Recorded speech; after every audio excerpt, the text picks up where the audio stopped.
unuze mu kirundi wenye wajeje ibyo bisata byari bijeje kuzana amahera atatu ariko baraha amaboko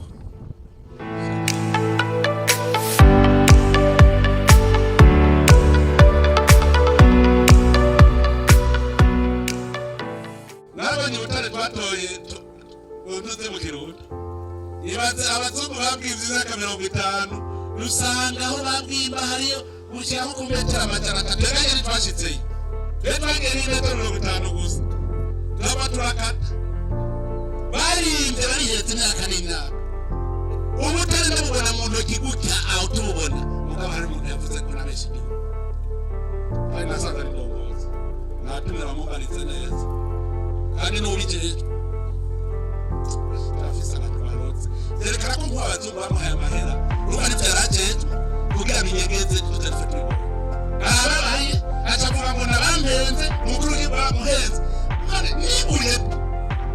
bize mu ntoki byerekanye bakavuga ko atari umutaretse bakanyereka n'icyo bamaze guhinduramo kaseterite reba yabyo bakavyerekana akemeza ko atari umutare rero uwo muntu muvana igihugu yakimanira iki ubwo amaze imyaka n'imyaka ahemba na leta bakora muri gisata cy'ubutare vyerekana ko bari baramuhaye igituza ngo ngegeze natumye nigera mu ndonderere abisigure neza nawe naje bwira ndabisigura atari ivyo baramaze ukazerekana ko nkuba bari bambwiye nuko umurere kandi ahantu kuko baca bahita muri zeru na kirere kugira uzohonyorayo ahantu kugira ntange uzopfa bimenye barafurira baravuga mugabo gaca bavuga uburundi muri abakene babona ahantu ushobora gukura imiliyoni 50 ku kwezi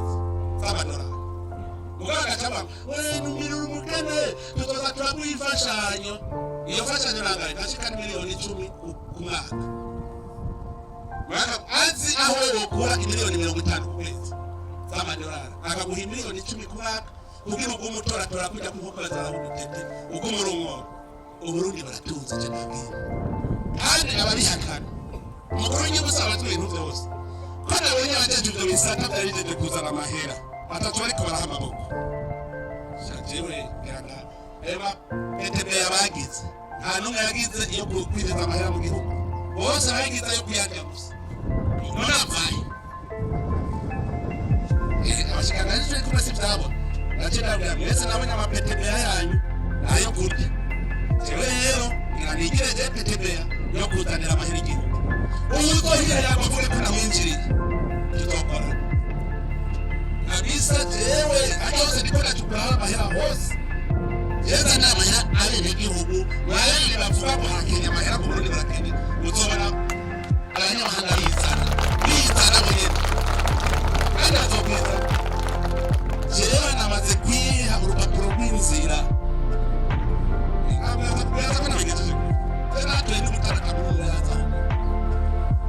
bose namaze kugira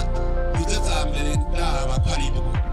yahingura namaze kugira babonye ntajya ko kigacuma bace bashikiriza muri bwo baravugana bareba uwo muntu acyapa ugago nta notuzi daye yaraheze umukuru w'igihugu sawa yarameze reka tujye twikorabira zisabazo z'igihugu ikiri nige muzovuga ngo umusuma mugani n'abasumanza muzomubera amashi jewe ntuza kumbwira ngo kurumva amategeko batamushikiranganje utazagatabigize kirazana umukuru w'igihugu n'umushikiranganje utazagatabigize umukuru w'igihugu n'umushikiranganje w'Rwanda n'umushikiranganje w'Rwanda n'umubona niko ndamwinjiriraga kwari barigije Rwanda je n'umushikiranganje w'Rwaruka n'umushikiranganje w'imbaro hagati aba ana bafasha banje wewe bikunaniye ndazikorera hanyuma niba babahemba ngo bunyegeze n'ubwiwacu uburundi bw'abarundi rero cyenda rushize ahabona abashavura bashavure nibagome bahemba bicaye jewe nikorera akazi ko biramara